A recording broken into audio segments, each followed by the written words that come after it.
Genesis chapter 19.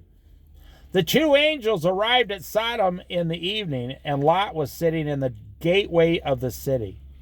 When he saw them, he got up to meet them and bowed down with his face to the ground. "My lords," he said, "please turn aside to your servant's house. You can wash your feet and spend the night and then go on your way early in the morning." "No," they answered, "we will spend the night in the square." But he insisted so strongly that they did go with him, and they entered his house.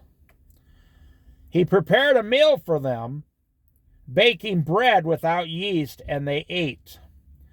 Before they had gone to bed, all of them from every part of the city of Sodom, both young and old, all the men, surrounded the house.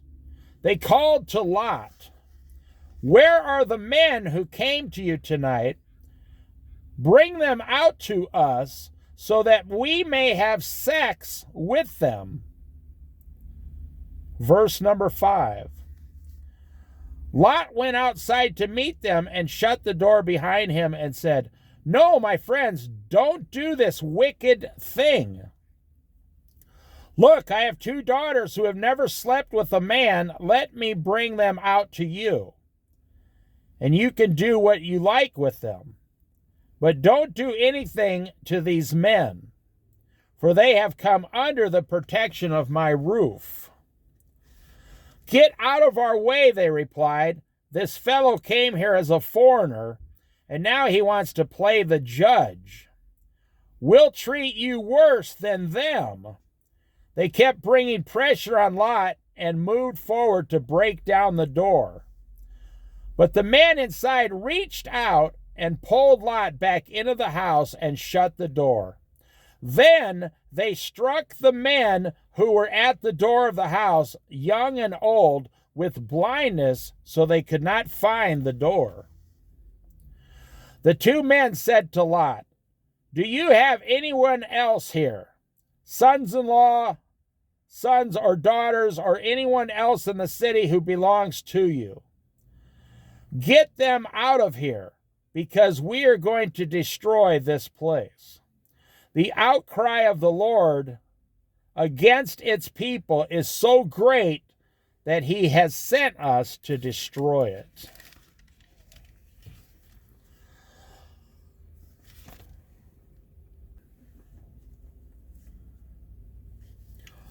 So Lot went out and spoke to his sons-in-law, who were pledged to marry his daughters. He said, "Hurry and get out of this place, because the Lord is about to destroy the city." But his sons-in-law thought he was joking.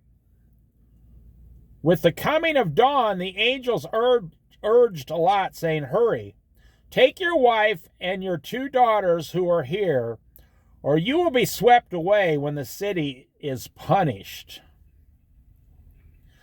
When he insisted, the men grasped his hand and the hands of his wife and two daughters and led them safely out of the city, for the Lord was merciful to him. As soon as they had brought them out, one of them said, "Flee for your lives. Don't look back, and don't stop anywhere in the plain. Flee to the mountains, or you will be swept away." But Lot said to them, "No, my lords, please. Your servant has found favor in your eyes, and you have shown great kindness to me in sparing my life. But I can't flee to the mountains. This disaster will overtake me, and I'll die. Look, here is a town near enough to run to, and it is small. Let me flee to it. It is very small, isn't it? Then my life will be spared." He said to him, "Very well, I will grant this request too. I will not overthrow the town you speak of, but flee there quickly, because I cannot do anything until you reach it. That is why the town is called Zoar." By the time Lot reached Zoar, the sun had risen over the land. Then the Lord rained down burning sulfur on Sodom and Gomorrah from the Lord out of the heavens. Thus he overthrew those cities and the entire plain, destroying all those living in the cities, and also the vegetation in the land. But Lot's wife looked back. And she became a pillar of salt. Early the next morning, Abram got up and returned to the place where he had stood before the Lord. He looked down toward Sodom and Gomorrah, toward all the land and the plain, and he saw dense smoke rising from the land, like smoke from a furnace. So when God destroyed the cities of the plain, he remembered Abraham, and he brought out Lot out of the catastrophe that overthrew the cities where Lot had lived.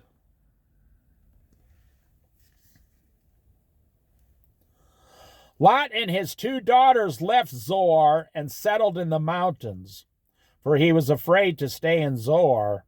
He and his 2 daughters lived in a cave. One day the older daughter said to the younger, "Our father is old, and there is no man around here to give us children, as is the custom over all the earth. Let's get our father to drink wine, and we will sleep with him and preserve our family line through our father." That night they got their father to drink wine, and the older daughter went in and slept with him. He was not aware of it when they lay down or when she got up. The next day the older daughter said to the younger, "Last night I slept with my father. Let's get him to drink wine again tonight. And you go in and sleep with him also, so we can preserve our family line through our father." So they got their father to drink wine that night also, and the younger daughter went in and slept with him. Again, he was not aware of it when she lay down or when she got up. So both of Lot's daughters became pregnant by their father. The older daughter had a son, and she named him Moab. He is the father of the Moabites of today. The younger daughter also had a son, and she named him Ben-Ammi. He is the father of the Ammonites of today.